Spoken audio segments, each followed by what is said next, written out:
Hello guys, welcome to my YouTube channel. आज हमको पढ़ना है वीर की संख्या। तो चलिए शुरू करते हैं। तो वीर की संख्या में शक्ति रूप वीरवादी चरक वीर की संख्या अनेक मानते हैं, अतः उन्हें बहुविध वीरवादी भी कहते हैं। ठीक है। इनके मत में द्रव्य में अनेक शक्तियां रहती हैं। जिस पदार्थ से जैसे कार्य होता है उसमें वैसी शक्ति की कल्पना की जाती है। तो आचार्य चरक ने वीर की संख्या अनेक मानी है, इसलिए इनको बहुविध वीरवादी भी कहते हैं। और इनके मत से जो द्रव्य में अनेक शक्तियां रहती हैं, तो जिस प्रकार पदार्थ से जैसा कार्य होता है उसमें वैसी शक्ति की कल्पना की जाती है। अब दूसरा है पारिभाषिक वीरवादी या गुण वीरवादी। संप्रदाय की दो शाखाएं हैं, एक अष्टविध वीर मानता है और दूसरा द्विविध वीर मानता है। तो यहाँ पे अष्टवीरवादियों का यह कथन है कि उत्कृष्ट शक्ति संपन्न गुण ही वीर कहलाते हैं, किंतु शक्ति का यह उत्कर्ष 8 गुणों में ही मिलता है, अतः वीर की संख्या 8 है। जैसे गुरु, लघु, शीत, उष्ण, स्निग्ध, रुच, मृदु और तीक्ष्ण। और जो द्विविध वीर मानते हैं उसमें है शीत और उष्ण। ठीक है। यहाँ पे यह सवाल उठता है कि 20 गुरुवादी गुण हैं, उन्हीं 20 गुरुवादी गुणों में ये 8 ही उत्कर्ष को क्यों प्राप्त करते हैं और इन्हीं की वीर संज्ञा क्यों है, इन्हीं को वीर क्यों कहते हैं, इन 8 को। तो इस संबंध में निम्नांकित युक्तियां दी गई हैं।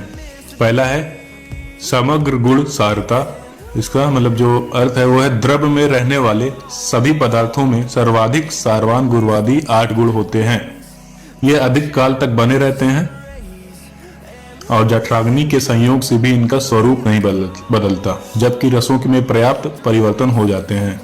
तो समग्र गुण सारता का मतलब ये हो कि जो ये 8 है उसमें ये 20 में सर्वाधिक सारवान है और ये अधिक काल तक बने रहते। दूसरा है और ये जठराग्नि के संयोग से इनका स्वरूप नहीं बदलता और जबकि रसों में पर्याप्त परिवर्तन हो जाते हैं। ठीक है।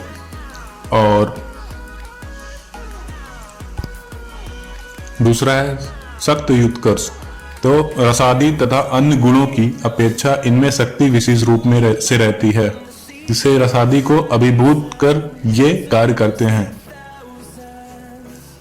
रस आदि से तथा अन्य गुणों से इन 8 में ज्यादा शक्ति रहती है, विशेष रूप से शक्ति रहती है और ये रस आदि को अभिभूत मतलब दबाकर कार्य करते हैं। और तीसरा है व्यवहार मुख्यता। ठीक है। तो व्यवहार में गुरुवादी गुणों को ही प्रधानता देखी जाती है, अन्य गुणों की नहीं। और चौथा है बहुलता। द्रव्य में अन्य गुणों की अपेक्षा ये गुण बहुलता से मिलते हैं। द्रव्य में जो और बाकी भी गुण रहते हैं उनमें उन 20 में ये 8 गुण बहुलता से मिलते हैं, मतलब ज्यादा रहते हैं।